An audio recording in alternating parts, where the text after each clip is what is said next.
Okay, ఇది HGT paper ఎప్పుడుదంటే 2012 HGT paper అండి. So మంచి మంచి క్వశ్చన్స్ ఉన్నాయి దీంట్లో అండ్ ఈజీ వేస్, చాలా సింపుల్గా అవుతుంది.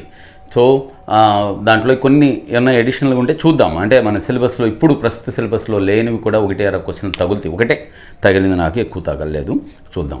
సో రైట్ అండి, x+1/x √3 అయితే x² + 1/x x³ + 1/x³ ఎంత?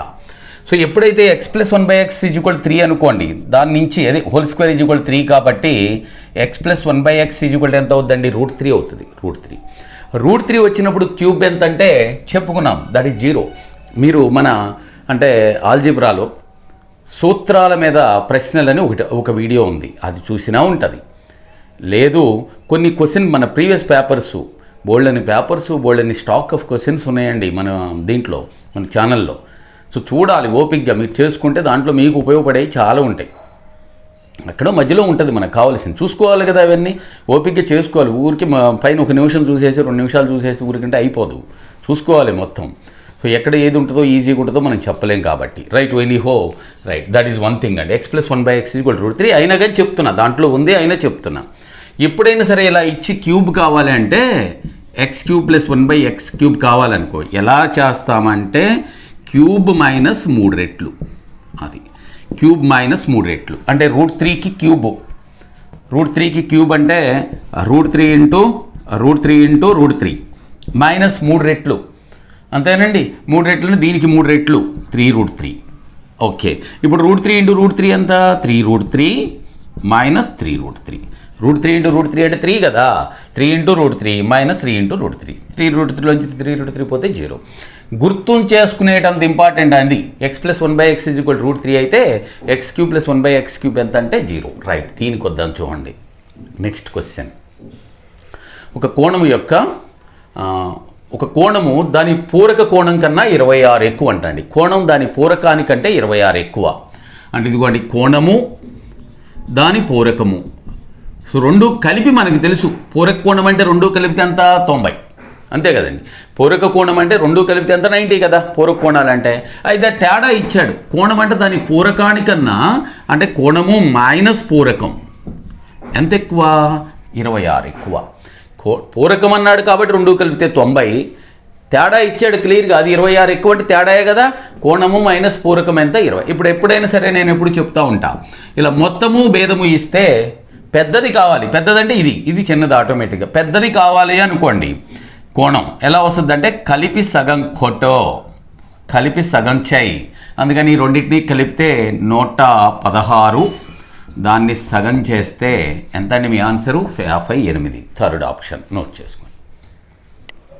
ఓకే, 6 కలిసి ఒక హోటల్కి వెళ్ళారంటండి.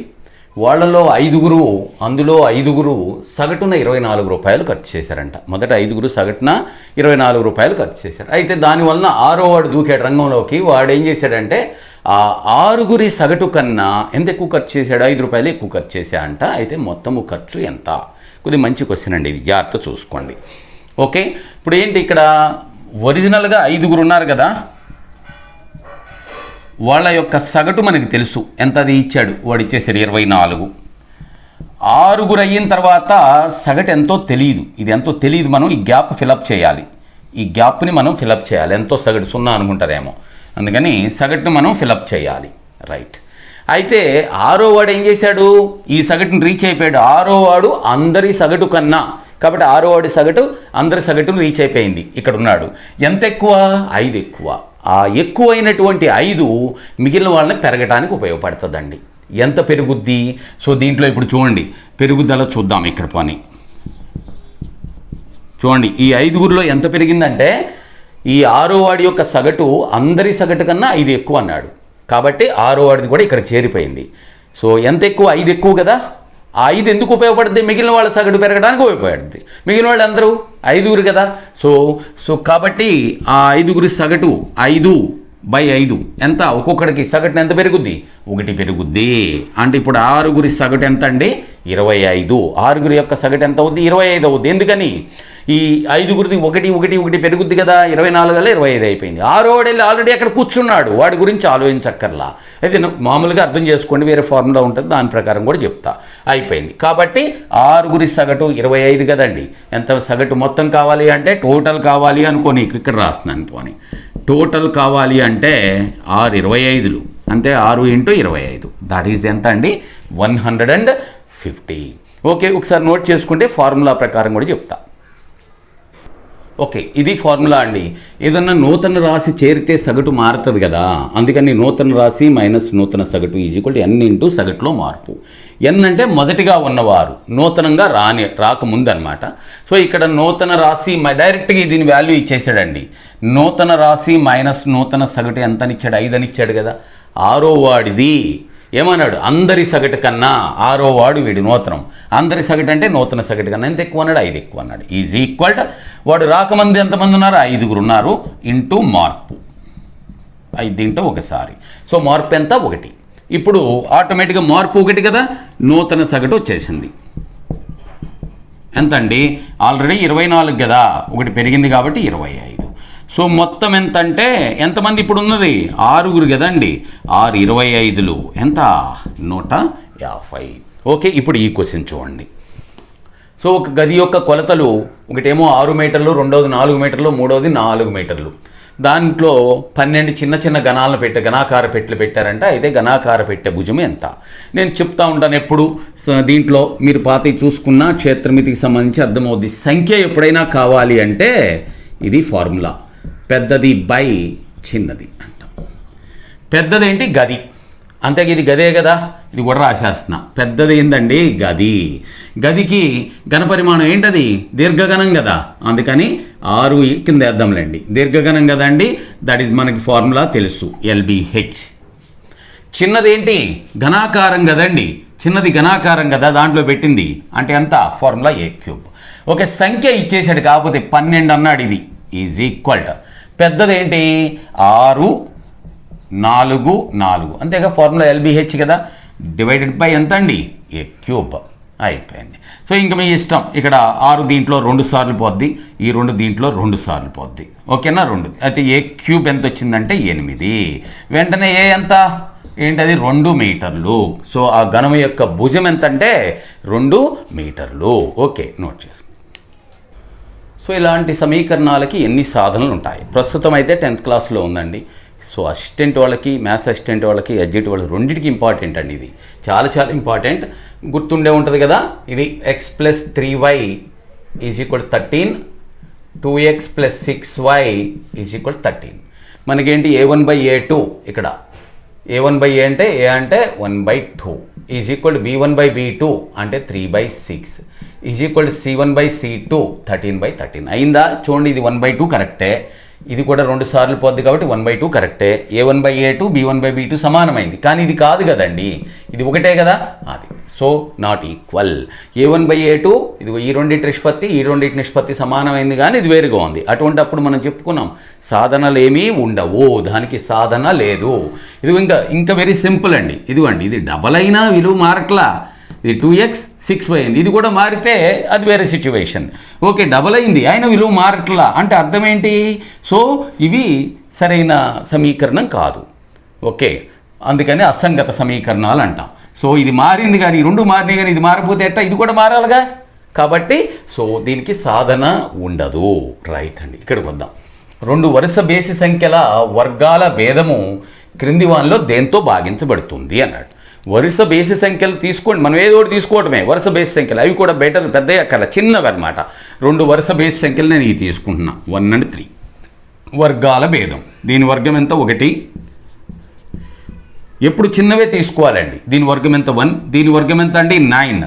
ఈ 2 భేదం ఎంత? భేదం 8. 8 దీంతో దేంతో భాగించబడుతుంది? 8తో భాగించబడుతుంది. చిన్నవి ఇటువంటి ఎప్పుడైనా ఇచ్చినప్పుడు సో అతి చిన్నవి తీసుకోండి వాడు అడిగిన, అంతేగాని 2 వరుస బేస్ సంఖ్యలు అంటే x + 2 అట్లా అనుకోవద్దు దయచేసి. సో ఓకే, నోట్ చేసుకుంటే నెక్స్ట్ క్వశ్చన్. ఓకే, క్రింది వానిలో శూన్య సమితి. Next question. ఇది ఒకటే ఇప్పుడైతే లేదు ఎడ్జిటి వాళ్ళకి, అంటే ఏమైనా కొత్త సిలబస్లో ఇస్తాడు లేదో మనం చెప్పలేం, కానీ అట్ ప్రజెంట్ లేదు. ఓకే, శూన్య సమితి అంటే ఒక్క మూలకం కూడా లేని సమితి అని అర్థం. ఈజీని అర్థమవుతుంది, చూసుకోండి. ఇది ఇక్కడ చూడండి ఏమిచ్చాడు, ఇది అండి మెయిన్ ఇదే. x+1 = 0. x+1 = 0 అంటే x = ఎంత, -1. కానీ వాడు ఏమంటాడు, x అనేది సహజ సంఖ్య అంటాడండి. మరి -1 అనేది సహజ సంఖ్య కాదు కదా అంటే ఉండదు కదండి, అదే ఆన్సరు. ఓకే, అదే మన ఆన్సర్. జాగ్రత్త చూసుకోండి. x = -1 వచ్చింది, వాడు సహజ సంఖ్య అంటున్నాడు. మరి -1 అనేది సహజ సంఖ్య కాదు కదా, అది చెల్లదు. అంటే xకి ఒక్క విలువ కూడా లేదు కాబట్టి అది. సరే, ఇది కూడా చూపిద్దాం పోనీ. ఇది వెళ్ళామనుకోండి, ఇదిగోండి, ఇది √x+1 = 2. అంటే x+1 ఎంత అవుద్ది, 4ఏగా. అంటే x ఎంత అవుద్ది, 3 కదండి, 1 వస్తే 3 అవుతుంది. So 3x belongs to n అన్నాడు, అంటే x అనేది సహజ సంఖ్య అన్నాడు. కరెక్టే కదా, x అనేది సహజ సంఖ్య కదా, ఇది సరిపోయింది. కానీ ఇదే తప్పు, అదే మనకు కావాల్సిన. ఇక్కడ వచ్చామనుకోండి, ఇటు చూడండి, 6x + 6 = 0. అంటే 6x = ఎంత, -6. ఇదిగో 6 దీంట్లో ఒకసారి కొట్టిపోయింది. x = ఎంత, -1. కానీ ఇక్కడ n అలా z అన్నాడు కాబట్టి -1 ఓకే కదా, అది ఓకే. రైట్, ఇక్కడికి వద్దాం. 2x = 25. అంటే x ఎంత, 25/2. ఇక్కడ ఏమన్నాడు చూడండి, x అనేది వాస్తవ సంఖ్య అన్నాడు, 25/2 అనేది వాస్తవ సంఖ్యగా. అందుకని శూన్య సమితి ఏదయ్యా అంటే మొదటిది. రైట్, ఇక్కడ చూడండి, బి చెల్లించిన ఇంటర్నెట్ ఛార్జీలంట ఏ చెల్లించిన దానికి 3 రెట్లు అంట. ఇదండి బి చెల్లించింది ఏకి బి. ఏ ఒక భాగం అయితే బి ఎన్ని భాగాలు, 1:3. సో ఏ చెల్లించిన దానికి 3 రెట్లు అంటే 1:3. అయితే మొత్తం ఎంత ఇచ్చాడు, 120 రూపాయలు అటండి. అది అంటే ఈ 120 రూపాయలని ఎన్ని భాగాలు చేయాలి నువ్వు, 1, 3, 4 భాగాలు. 4 భాగాలు చేస్తే ఇక్కడ ఒక భాగం, ఇక్కడ 3 భాగాలు పంచేయాలి. 4 భాగాలు చేస్తే 4 ఎన్నిసార్లు, 30 సార్లు. అంటే ఒక భాగం ఎంత, 30. నీకు ఎవరిది అడిగాడు చూడండి, బి చెల్లించినది ఎన్ని భాగాలు, 3 భాగాలు కదా, అందుకని 3 30 90 రూపాయలు. Second option. ఓకే, నోట్ చేసుకోండి. ఓకే, ఒక 200 మీటర్ల పొడవు గల రైలు ప్లాట్ఫామ్ మీద ఉన్నటువంటి మనిషిని దాటింది. మనిషినండి, ప్లాట్ఫామ్ని కాదు, మనిషిని ఎన్ని సెకండ్లో దాటింది, 20 సెకండ్లో దాటింది. ఆ రైలు వేగము గంటకు కిలోమీటర్లలో చెప్పండి అన్నాడు. సో వేగానికి సూత్రం మనకు తెలుసు కదా, వేగం అంటే ఏంటి, దూరం బై కాలం. ఇక్కడ దూరం అనేది రైళ్ల లెక్కలో దేని మీద ఆధారపడి ఉంటుంది, దేన్ని దాటింది, మనిషిని కదండి, మనిషిని దాటింది. కాబట్టి దూరం ఏంటంటే రైలే, అంతే కదా. రైట్, వెంటనే దూరం రైలు ఎంత, 200 డివైడెడ్ బై కాలం ఎన్ని సెకండ్లు, 20 సెకండ్లు. సో 0 0 కొట్టుపై 10 ఏంటివి యూనిట్స్. దూరం మీటర్లో ఉంది, కాలం సెకండ్స్లో ఉంది, మీటర్/సెకండ్. కానీ ఆన్సర్ వాడు గంటకు కిలోమీటర్లో అడిగాడు, కిలోమీటర్/గంటలో అడిగాడు. సో కాబట్టి దాన్ని ఎంత ఎచ్చవేయాలి, 10 ఇంటూ కిలోమీటర్లు రావాలంటే 18/5తో ఎచ్చవేయాలి. 5 ఇంటూ 2 సార్లు ఎంత, 2 18 36 కిలోమీటర్లు/గంట. సో మన ఆన్సర్ ఏదండి, 4th ఆప్షన్. ఓకే, ఇది ఓకే. ఇది చూడండి, శేష సిద్ధాంతమును ఉపయోగించి సాధించుటకు అనువైన బీజీయ సమాసం. శేష సిద్ధాంతం చేయాలంటే బేసిక్ ఎట్లా ఉండాలి అంటే, పైన పవర్స్ ఉన్నాయి చూసారా, పూర్ణాంకాలు అవ్వాలండి. అంటే భిన్నాలు ఉండకూడదు, మైనస్ విలువలు ఉండకూడదు. పవర్స్లో భిన్నాలు ఉండకూడదు, మైనస్ విలువలు ఉండకూడదు. ఇది ఓకే. దిస్ ఈజ్ చూడండి, ఇక్కడ చూడండి భిన్నాలు ఉన్నాయి పవర్స్లో, ఇది కాదు. ఇదిగో ఇక్కడ √3 అంతే కదా, దానికి ఏముంది, అది అంతే. -2 అలాగే నెగిటివ్ వాల్యూస్ కూడా ఉండకూడదు. So your answer is first option. Okay, so 8:5 1/3 నిష్పత్తి మరియు ఇది 3:1/5 1:1/3 యొక్క విలోమ నిష్పత్తి. ఈ రెండిటి యొక్క ఇది పైన రాశాను, జాగ్రత్త చూసుకోండి. బహుళ నిష్పత్తి 50:x అయితే x విలువ ఎంత. సో ఫస్ట్ నిష్పత్తి ఏంటి చూద్దాం. మొదటి నిష్పత్తి ఎంత అండి, ఎంత, 8:5 అంటే దీని వాల్యూ చూడండి, 8 ఇదిగోండి, దీన్ని రాద్దాం. 3 5 15 1 16/3 అంతేగా, 5 3 15 1 8 దీంట్లో 2 సార్లు, 8 ఎక్కువసారి 2 సార్లు, 3 ఇటు వచ్చేస్తుంది కాబట్టి 3:2. రైట్. అలాగే దీని యొక్క విలోమ నిష్పత్తి రెండవ దానికి విలోమ నిష్పత్తి రాస్తున్నా, డైరెక్ట్గా రాసేస్తున్నా. విలోమది అంటే అటు ఇటు కొట్టాలి కదా, కొట్టేసాం. 1/3 అటు ఇటు మార్చేసా చూసుకోండి. ఇప్పుడు చూడండి ఇది ఎంత అవుద్ది, 3 4/3. ఇది ఎంత అవుద్ది, 5 3 15 1 16/5. ఈ 4 16 ఎన్నిసార్లు, 4 సార్లు. ఎంత వస్తుంది, 5 ఇటు కదండి, 5 4 3 12. సో 5:12. ఇప్పుడు ఈ రెండింటి యొక్క బహుళ నిష్పత్తి అంటే మొదటి హెచ్చ వేస్తావు, తర్వాత హెచ్చ వేస్తావు. 15:24. ఇప్పుడు దీంట్లో కూడా 3 ఏకం కొట్టుకుపోద్ది. ఎంత, 5:8. అయితే వాడు ఇచ్చాడు బహుళ నిష్పత్తి ఎంత అన్నాడు చూడండి, 50:x అన్నాడు. బహుళ నిష్పత్తి 5:8 ఈజ్ ఈక్వల్ టు ఎంత, 50:x. కాబట్టి ఇదిగోండి దీనికి ఇది ఎన్ని రెట్లు, లేదా మీ ఇష్టం ఎట్లయినా చేసుకోండి.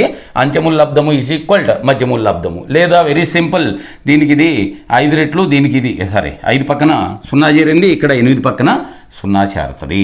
సో ఓకే, ఎట్లయినా అంచెముల లబ్ధం 5x ఈజ్ ఈక్వల్ టు మధ్యముల లబ్ధం ఎంత, 8 × 50. 5 దీంట్లో 10 సార్లు కదా, సో 8 10 80.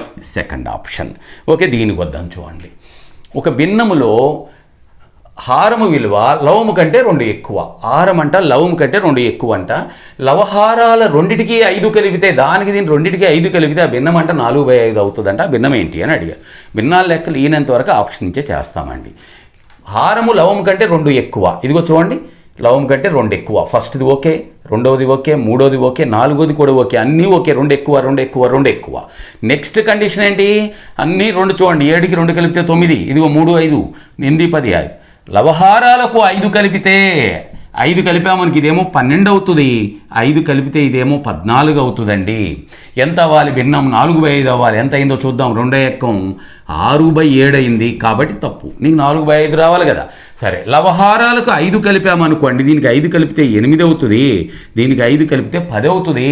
ఇప్పుడు చూడండి, 2 ఎక్కం 4 సార్లు, 2 ఎక్కం 5 సార్లు, సరిపోయింది కదా.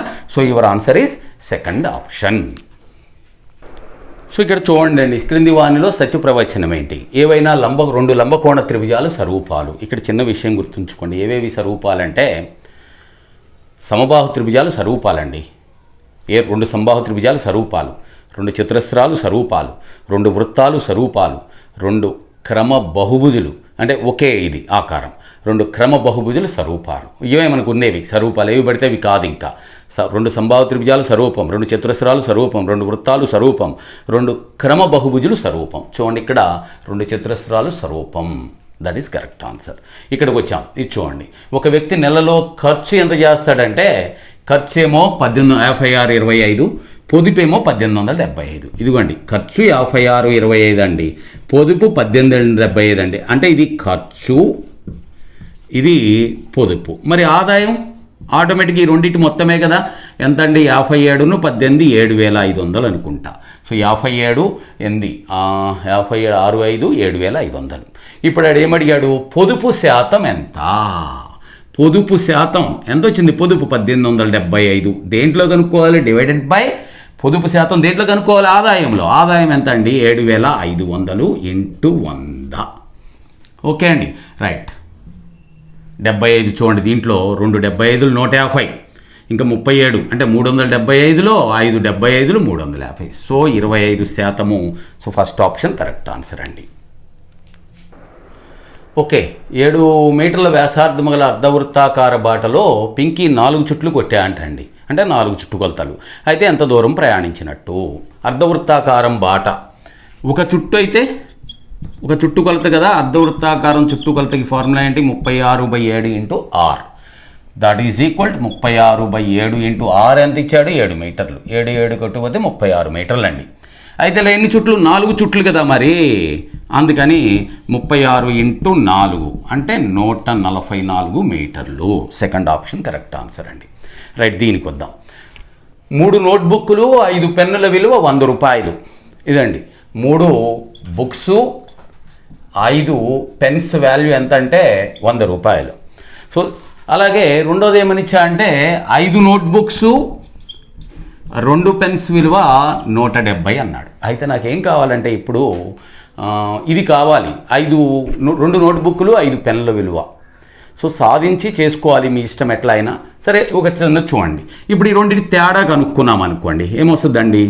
2 బుక్స్ అంతే కదండి, 3 పెన్నులు, దానికి దీనికి తేడా 2 బుక్స్ మైనస్ 3 5 నోట్బుక్స్, 3 నోట్బుక్లు, 1 పెన్ను విలువ కదా, 1 పెన్ను విలువ 100 రూపాయలు, 5 నోట్బుక్లు, 2 పెన్నుల విలువ 170. ఇప్పుడు చూడండి, దీనికి తేడా 5లోంచి 3 పోతే 2 బుక్స్, ఇది 1 పెన్ను కలిస్తే 70 రూపాయలు.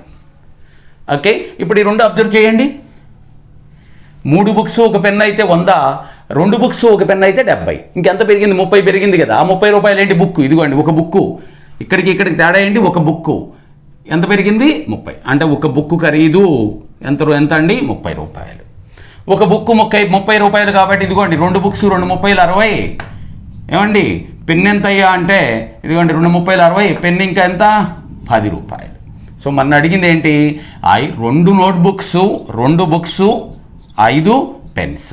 2 బుక్స్ అంటే 2 30 60, 5 పెన్స్ అంటే 5 10 50. ఎంత టోటల్? ఎంత? 110 రూపాయలు. సో ఇది ఇట్లా చేయటం. లేదా డైరెక్ట్ సాల్వ్ చేసుకోవచ్చు, తప్పులేదు, డైరెక్ట్ సాల్వ్ చేసుకోవచ్చు. ఒకసారి అది కూడా చెప్తాను, మీరు నోట్ చేసుకుంటే. ఓకే, 3 బుక్స్ 1 పెన్ను కలిపి 100, 5 బుక్స్ 2 పెన్నులు కలిపి 170. సో ఏం చేద్దామంటే సాల్వ్ చేయాలి. ఇదిగో ఇది లెగ్గొట్టేద్దాం ముందు. దీన్ని డబల్ చేసి తీసుకుంటే ఎంత అవుద్ది? 6b. దీన్ని డబల్ చేస్తున్నానండి, 2 పెన్స్ 200. ఎందుకంటే ఇదిగో ఇది లేపేయటం కోసం. ఇప్పుడు చక్కగా దీంట్లోంచి తీసేసామనుకో, 6లోంచి 5 పోతే 1b. ఇది కొట్టుపోద్ది కదా, తీసేస్తే ఇంక ఇది 8లా కొట్టుపోద్ది. 200లోంచి 170 పోతే ఎంత? 30. సో బుక్ వచ్చేసింది. రైట్ అండి. ఇప్పుడు దీంట్లో పెట్టామనుకోండి, ఇదిగో దీంట్లో పెట్టుకుందాం. చూడండి ఇక్కడే రాస్తున్నా, లేకపోతే ఎందుకు, ఇదిగో ఇటు తీసుకొద్దాం. ఇక్కడ 3 బుక్స్ కదా, 3 30 90 plus 1 pen is equal to ఎంత? 100. కాబట్టి 1 పెన్ ఉందండి, ఆటోమేటిక్గా 10. ఈ 2 వాల్యూస్ని ఇక్కడ పెట్టేసామనుకోండి. నిన్ను అడిగింది ఏంటి? 2 బుక్స్ ప్లస్ 5 పెన్స్. 2 బుక్స్ అంటే బుక్ 30 కదా, 2 30 60, 5 పెన్స్ అంటే 5 10 50, 60 50 ఎంత? 110. అట్లయినా చేసుకోవచ్చు. ఓకే, నోట్ చేసుకో. ఓకే, 3√3 సెంటీమీటర్ల భుజము గల సమబాహు త్రిభుజానికి, భుజము గల సమబాహు త్రిభుజానికి అండి, పడలేదు అది ప్లీజ్. ఇక్కడ భుజము గల సమబాహు ప్లీజ్ త్రిభుజానికి గీయబడిన పరివృత్త వ్యాసార్థం ఎంత? సమబాహు త్రిభుజానికి పరివృత్త వ్యాసార్థం చెప్పుకుంటామండి. ఈ formula this is R is equal to a/√3. ఏ అంటే దాని భుజం ఎంత? 3√3/√3. √3 కొట్టిపోతే ఎంత? 3 సెంటీమీటర్లు. రైట్, ఇక్కడికి వద్దాం. ఈ క్వశ్చన్ చూడండి. 4 కిలోగ్రాముల చక్కెర కొన్న వేళ 120 అయితే 195 రూపాయలకి ఎన్ని కేజీలు వస్తుంది? సింపుల్ అండి. అంటే 120 రూపాయలకి 4 కిలోగ్రాములు వస్తుందండి. 120 రూపాయలకి వచ్చేది ఎంత? 4 కేజీలు. నీకు ఎంత? 195 రూపాయలకి అయితే ఎన్ని కేజీలు వస్తుంది? అంతే కదా, అనుపాతం లెక్క ఇది పెరిగితే అది కూడా పెరుగుతుంది. That is 195/120 × 4. 4 దీంట్లో 30 సార్లు, 15 ఎక్కువ దీంట్లో 13 సార్లు పోద్ది, దీంట్లో 2. 13/2 అంటే ఎంత? 6.5 కేజీలు. ఓకే అండి, దీంతో ఈ పేపర్ అయిపోయింది. సరిగ్గా మంచి క్వశ్చన్స్ ఉన్నాయి, జాగ్రత్తగా చూసుకోండి. Okay, right.